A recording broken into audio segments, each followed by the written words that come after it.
সাময়িক আমি পিএস আন্ডারে আমাদের এখানে একটু নাবালিকা দর্শন হয়েছে। এই কারণে আমরা এখানে ভিজিট করেছিলাম। তো অনেক দুর্ভাগ্য ঘটনা, যাতে নাবালিকা যাতে জাস্টিস দেওয়ার জন্য আমরা দাবি করছি। আমরা জানি এই ঘটনা খুব আনফর্চুনেট, যাতে ভবিষ্যতে এই ধরনের ঘটনা যাতে না হোক, এটা আমরা প্রার্থনা করব। আবার এখানে আমরা জানি এই নাবালিকা খুব অসহায়, বাবা নেই, মা একজন, খুব অসহায় ফ্যামিলি।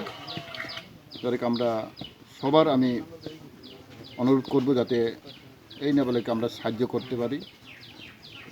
বিভিন্ন তরফ থেকে এখানে আমাদের কোনো পার্টি নেই, কোনো জাতি নেই, কোনো ধর্ম নেই, যাতে জাস্টিস আমরা পাওয়ার জন্য আমরা সবার দাঁড়াতে থাকবে। আমরা সবার এই নাবালিকা পিছনে আমরা দাঁড়িয়ে থাকব। আমি মিনিস্টার, আমি এটাই কথা বলবো, যাতে এই এলাকাতে আগামী দিনে এই যেটা ঘটনা যাতে না হয়।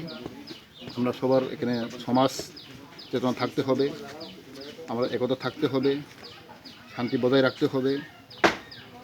কারণ আমরা জানি ত্রিপুরা রাজ্যে আমাদের ক্রাইমস যাতে আমাদের না হয়, এটাই আমরা আমাদের নতুন সরকার এটাই আমরা সবসময় আমরা প্রচার করি, যাতে এখানে জাস্টিস প্রিভেইল যাতে না হয়, এটা আমরা চাই। কিন্তু আমরা এটা আনফর্চুনেট দুর্ভাগ্য ঘটনা যাতে আমরা শুনছি। প্লাস এই মধ্যে আমাকে এসডিও বলল 3 জন যে কালপ্রিট ধরা হয়েছে, ইনভেস্টিগেশন চলছে, আরও 2 জন পলাতক। যেন আমরা তাড়াতাড়ি অ্যারেস্ট করার জন্য আমরা বলবো। কারণ আমরা জানি যে সঠিক বিচার পাওয়ার জন্য সবার কালপ্রিট যাতে ধরা হয়।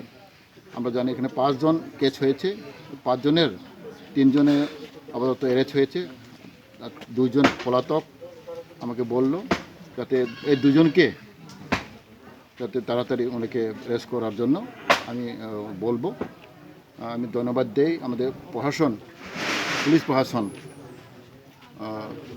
কাজ ভালো করছে।